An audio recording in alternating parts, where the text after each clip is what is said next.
एक बुजुर्ग आदमी को अपने घर के दरवाजे के ठीक बाहर एक एलियन मिल जाता है। एलियन ठंड से कांप रहा होता है, पूरा जम गया होता है। दिल का अच्छा मिल्टन उसे अंदर बुला लेता है और उसे सादा पानी तक पिलाता है। हैरानी की बात यह होती है कि एलियन को पानी पीना आता है। मिल्टन उसके लिए बढ़िया सा नाश्ता बनाता है, लेकिन एलियन को सिर्फ सेब पसंद आते हैं। तो मिल्टन सुपरमार्केट जाकर खास उसके लिए और सेब ले आता है। थोड़े ही समय में एलियन पूरी तरह ठीक हो जाता है। खुश होकर मिल्टन उसे पूरा घर दिखाता है, हाथ मुंह कैसे धोते हैं, बाथरूम कैसे इस्तेमाल करते हैं, सब सिखाता है। उसके लिए अलग से बेडरूम भी तैयार करता है। एक दिन एलियन सेब खा रहा होता है, तभी पड़ोसन मैरी मिलने आ जाती है। घर के अंदर उस अजीब से जीव को देखकर वो पूरी तरह सन्न रह जाती है। मिल्टन उसे समझाता है कि ये एक एलियन है, नाम है जॉर्ज। कुछ दिन पहले उसका स्पेसशिप गलती से उसके बगीचे में आकर गिर गया था। सबूत दिखाने के लिए मिल्टन मैरी को पीछे बगीचे में ले जाता है। सच में वहाँ एक यूएफओ चुपचाप पड़ा होता है। मैरी के तो मुंह से बोल ही नहीं निकलते। पता चलता है कि मैरी भी अकेली रहने वाली बुजुर्ग महिला है। ऐसे कमाल के जीव को देखकर उसकी पहले की बोर जिंदगी में अचानक रोमांच आ जाता है। वो मिल्टन को याद दिलाती है कि इस बात को बिल्कुल सीक्रेट रखना होगा, वरना रिसर्च वाले जॉर्ज को पकड़ ले जाएंगे। अगले दिन जॉर्ज ध्यान से अपने स्पेसशिप की मरम्मत करने लगता है। वो मिल्टन के लिए एक तस्वीर भी बनाता है। मिल्टन उसे धन्यवाद देने आता है और सोचता है कि ये कोई गिफ्ट है। जॉर्ज कुछ समझाने की कोशिश कर रहा होता है, लेकिन भाषा न होने की वजह से दोनों बात नहीं कर पाते। उसी दिन मैरी अपने बेटे के पुराने कपड़े ले आती है और जॉर्ज को पहनाने में मदद करती है। धीरे धीरे दोनों बुजुर्ग और एलियन अच्छे दोस्त बन जाते हैं।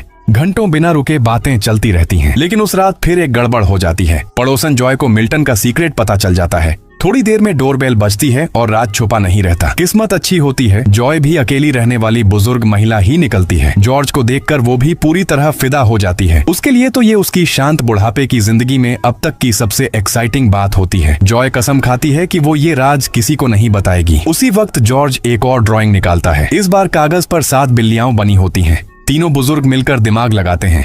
उन्हें लगता है कि जॉर्ज कोई बहुत जरूरी मैसेज देने की कोशिश कर रहा है।